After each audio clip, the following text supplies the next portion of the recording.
Okay, on the road here in Birmingham with the Blade, Brad Foster. First of all, Brad, how are you? Good, mate. All good.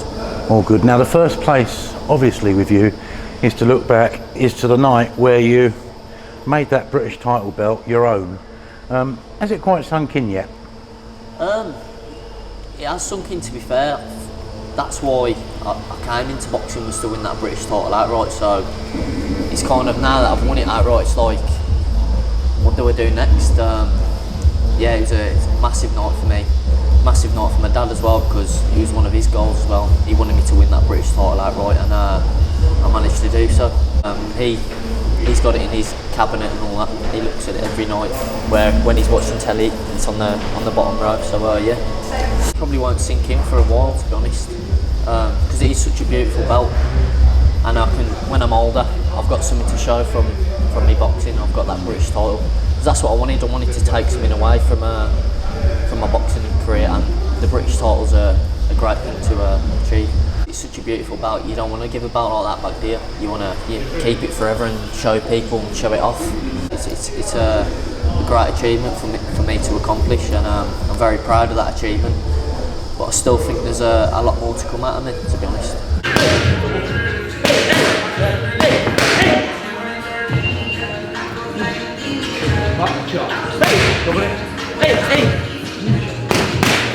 Coming into the sport, that is what I wanted to do, win the British title outright, and everyone thinks they can do it, but when it actually happens, it happens so fast, and I just don't want to stay in one place and look how far I've come. I want to keep on going, and maybe when I finish my boxing career, I can think, oh, I've done so well. But my head at the minute's just thinking, you know, what's next? So I know I've got so much more to give.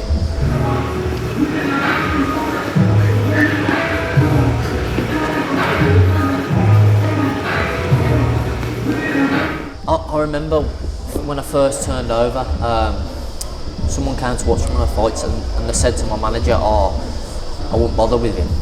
And that always sticks with me. However, people are always going to doubt you, but as long as you believe in yourself and you work hard, that's how I've got what I've got with the British Commonwealth, the Midlands title, winning that fight. Everyone's doubted me, but I'll just stick in the gym. Always believe in myself, because if you don't believe in yourself, you're never going to be able to do what you want to do. So always believe in myself. I've got a good team around me, and that's how I've got to where I am now. How much of a setback was the Brett Fido draw? Was that kind of weight related at the time? Yeah, of course, because I had to lose loads of weight, but I look at that fight as a learning curve. You got very down after that, didn't you? Well, I couldn't, to be honest, going into that fight, I was just boxing because he was making everyone else happy. Look, my dad always wanted me to box, and I was thinking, like, I'm not earning no money out of this. Like, it's like stupid. I'm fighting for trying to earn a living, but I'm not earning no money. So then I was thinking, I can't be asked to do this anymore. And then after that fight, I think I turned myself back around, and then I think I got a Midlands title shot. And after that, I was like, yeah, this is a fight that I want, and I want to win to prove some people wrong. And then obviously I won that one, and then the same thing happened again. Really, just nothing was coming up for a while, and I like to be challenged in life. I like to be maybe the underdog a little bit, so I can prove to myself. So that fight came about, and then won the Midlands title, and then I just went off again. Weren't doing nothing. Was thinking, what's the point of me boxing? Nothing's coming up. I'm not getting anywhere in life. And then I got the British title shot opportunity. Took that with both hands. Went to Barnsley, won that one, and then since then, you know, my life has changed. I wasn't saying I was living out my dad's fantasies.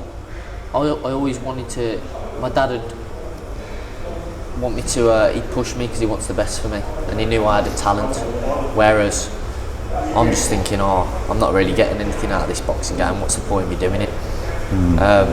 Whereas he knew that I had a talent, and he knew what I could achieve, and he knew I could achieve a British title. He see me in the gym. He see me, you know, sparring big lads, sparring good lads, and he sees how I like get on with them.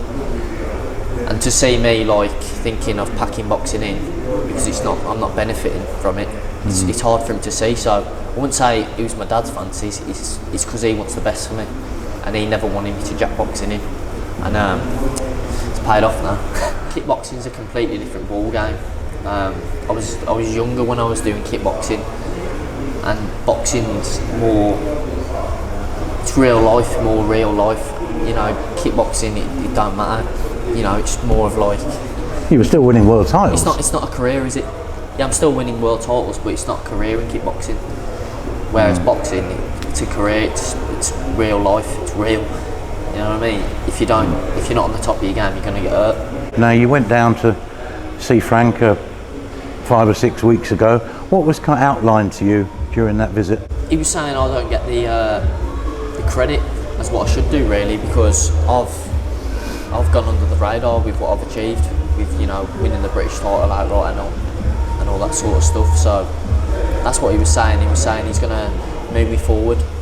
A few international fights and get me in the world rankings.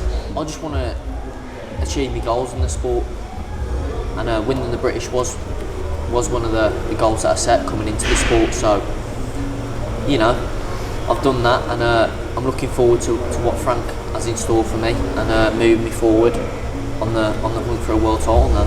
All for the winner, and still the British and Commonwealth Super Bantamweight champion, Brad the Blade Foster. I think it was a cruising victory. I was a bit disappointed after the fight because I just didn't think I got out of second gear, which is, you know, credit to myself a bit, because I just cruised through the fight. But I would have liked to shine a bit more. I'd have liked to have got him out there, but, you know, hats off to Beach, he stuck in there with me. To be honest, I don't think I was really up for the James Beach fight compared to Lucian Reid too, because I really had a bit in me to do the job on him, like. So yeah, looking back, I think I cruised the beach fight, to be honest. I think he had about 3 rounds out of it. Yeah. So obviously when the opponent gets better, I'll obviously step my game up. See, I don't fear anyone, and maybe that's stupid for me to do that, but I just literally don't fear anyone. I'll fight anyone, it doesn't bother me. But it's about doing everything at the right time, so when I get to that stage, I'll stay there for a long time. So I'd like a few international fights, get myself in the world rankings, and then we can see where we go from there. You can get good opponents, hungry opponents who want to come and win, who have a high world ranking, and then when you beat them, you'll take their spot, won't you? So you're already in the top rankings, going towards the end goal, which is the world title. I've never ducked anyone in my career coming through boxing. Look at the people I've fought; they've all been winners. And I don't think these prospects have really fought any winners, to be honest. So yeah, as I said, of course I've got that British strap, so it's something that everyone wants. As I said, I don't really back down to anyone. Gamal Yafai is obviously a local to you. I understand you're sparring him fairly soon, but as a fight for the Midlands goes, I mean, that would certainly be a popular idea, wouldn't it? Well, yeah. I won't discredit Gamal. I've learnt a lot of him. I used to go sparring when I was a flyweight, just coming into boxing. I used to go spar him and his brother. So I won't ever badmouth Gamal or Cal, because they've helped me a lot. But you never know what the future holds. And we're both from Birmingham. We're both Birmingham lads, so you never know in the future that could be a massive fight. When I first started boxing, I learnt a lot of him and his brother. Very good fighters, they both are. So, you know, it's always good to help each other out. We're both local, so, you know, why not? Who knows, mate, what the future holds, you know. We're both on our journeys, and if we meet, we meet.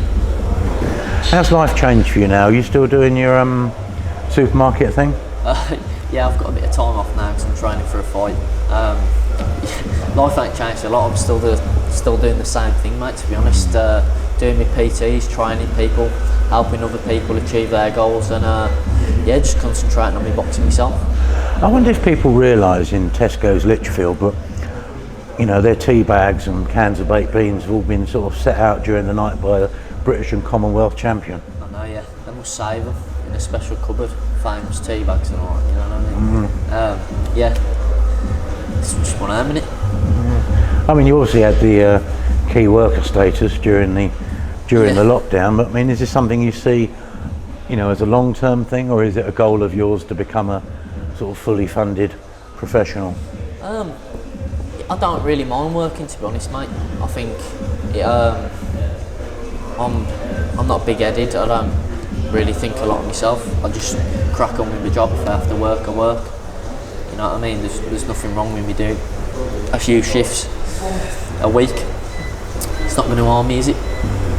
Now, one thing you do often reference after fights is a Coca-Cola and a boogie.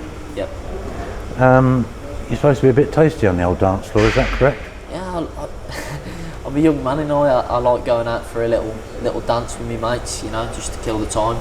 Saturdays, Coca-Cola, little boogie, go to raves and that. Probably a lot of 22-year-olds, they'll do that. A lot of 28-year-olds, you know, I'm still young. You got to enjoy life at the end of the day, because life isn't just about training. So you got to enjoy life. But dancing is one of these things normally where you're either good at it or you're not.